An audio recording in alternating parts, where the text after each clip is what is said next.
পারিবারিকভাবে বড় মেয়ে বিয়ে না দিয়ে ছোট দুইটাকে দিতে পারবে না, এটা পারিবারিকভাবে হয়। বাংলাদেশের সবচেয়ে সুন্দরী দল হচ্ছে বিএনপি, এরপর জামাত, এদেরকে মানুষ চাবে, এটাই স্বাভাবিক। এখন এমন একটা দল গঠন করেছে যে দলটা হয়েছে বয়োবৃদ্ধ, এনজিও এবং আপনার ওই যে শিশু কিশোরদের দল। এই শিশু কিশোরদের দল দিয়ে আপনি তো ভালো কিছু আশা করতে পারেন না। এখন এই শিশু কিশোরের দল কখন যোগ্য হবে, বাংলার মাটিতে কখন ওনারা রাষ্ট্র গঠন করবে, সেই সময় নির্বাচন দেবে, এইটা তো রাজনৈতিক ক্ষেত্রে হয় না এবং এইটা বিএনপি মেনে নেবে না।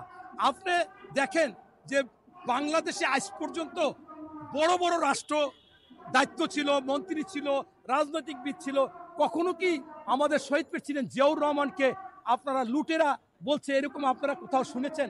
এমনকি ফ্যাসিস্ট হাসিনাও কিন্তু এরকম বলেনি। তিনি হয়তো বা স্বাধীনতার নিয়ে ইতিহাস নিয়ে সে মনে করেছিল যে না, সে স্বাধীনতার ঘোষক না, এমনি পাঠ করছে, তাই সেটা নিয়ে তর্ক বিতর্ক থাকলো। জিয়াউর রহমানকে বাংলাদেশের আপামা মানুষ সবাই শ্রদ্ধা করে এবং জানে তিনি একজন দেশপ্রেমিক, স্বাধীনতার ঘোষণা দিয়ে রণাঙ্গনে থেকে যুদ্ধ করেছিল, সেক্টর কমান্ডার ছিল, জেড ফোর্স অধিনায়ক ছিল, এমনকি এই বাংলাদেশের সফল রাষ্ট্রনায়ক ছিল এবং অল্প দিনে এত জনপ্রিয়তা অর্জন করেছে, জানা যায় কোটি কোটি লোক কোন দিক দক্ষিণ, কোন দিক উত্তর, কোন দিক পূর্ব, পশ্চিম মানুষ কিন্তু খেয়াল করতে পারেনি। এরপরে 41 দিন শোক হয়েছে এই দেশে, অনেক রাষ্ট্রে শোক পালন করেছে এবং উনি একমাত্র বাংলাদেশে সফল রাষ্ট্রনায়ক ছিল যিনি গার্মেন্টস ফ্যাক্টরি, আপনার এই জনশক্তি রপ্তানি খামারগুলো উনি নিজে করেছে। আজকেও সেইটার উপর ভর করে বাংলাদেশ দাঁড়িয়ে আছে, অথচ তাকে বলে লুটেরা।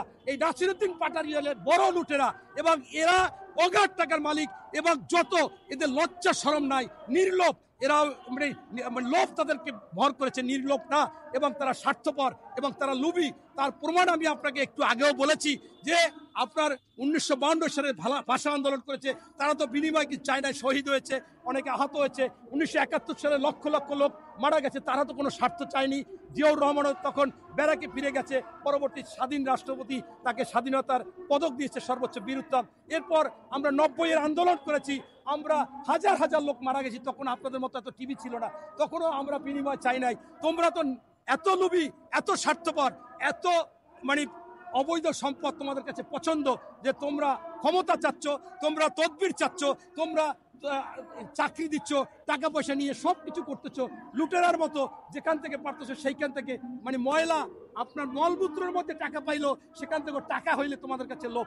তাই আজকে আমাদের কাছে মনে হচ্ছে যে তারা এই যারা নতুন যে দলটা করেছে এবং কিছু আপনার উপদেষ্টা, তারা যে কোনোভাবে বিভিন্ন ষড়যন্ত্র করে, বিভিন্ন অপপ্রচার করে, গুজব করে তারা এই সমস্ত তাদের ক্ষমতা দীর্ঘায়িত করতে চাচ্ছে। এই জন্য আপনি দেখেন যে গতকালকে আমাদের পিনাকি ভট্টাচার্য, সাংবাদিক ইলিয়াস, কনক ছড়ার তারা একটা লাইভ করেছে, তারাও কিন্তু বলেছে যে কেন আপনার 11ই মার্চের ঘটনা আপনার হাসনাত আবদুল্লাহ 10 দিন পর বলবে এবং কেন আর্মিদেরকে একটা প্রতিপক্ষ বাড়াবে, এবং এখানে মনে হচ্ছে যে এটাও তাদের ভাগ বাটোয়ারায় মেলে নেয়। তারা মনে করেন যে যেভাবে যেটা সুযোগ সুবিধা নেবে সেটা হয়নি। এবং আপনার এই রাষ্ট্রীয়ভাবেও তো আমরা দেখেছি যে তারা যে সমস্ত কথাবার্তা বলতেছে, তাদের কথাগুলো সবগুলো অসঙ্গতি এবং তারা তাদের সুবিধাটাগুলোই দেখতেছে, জনগণের কোনো সুবিধা দেখেনি। আমি একটু আগে বলেছিলাম যে আপনার যে আন্দোলন হয়েছিল সেই আন্দোলনে বাংলাদেশের কৃষক, শ্রমিক, ভ্যান চালক, রিক্সা চালক, মোটরসাইকেল চালক, আপনার পাঠাও এবং সাধারণ ব্যবসায়ী প্রত্যেকে তাদেরকে নেমে এসেছিল, তারা পানি দিত, নাস্তা দিত, বিস্কিট দিত, কিনে দিত, যে আমাদের জন্য তারা কাজ করতেছে।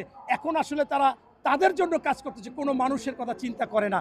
এবং এখানেই প্রমাণিত যে তাদের মধ্যে ভাগ বটরা নিয়ে তাদের যে টাকা, যখন অবৈধ টাকা হয়, টাকার পর টাকা চায়, এটা কোরআনেও আছে, যদি স্বর্ণের পাহাড় আপনি একটা পান আরেকটা পাহাড় চাবেন, কিন্তু খুব কম সংখ্যক লোক এই নীতিতে থাকতে পারে। তবে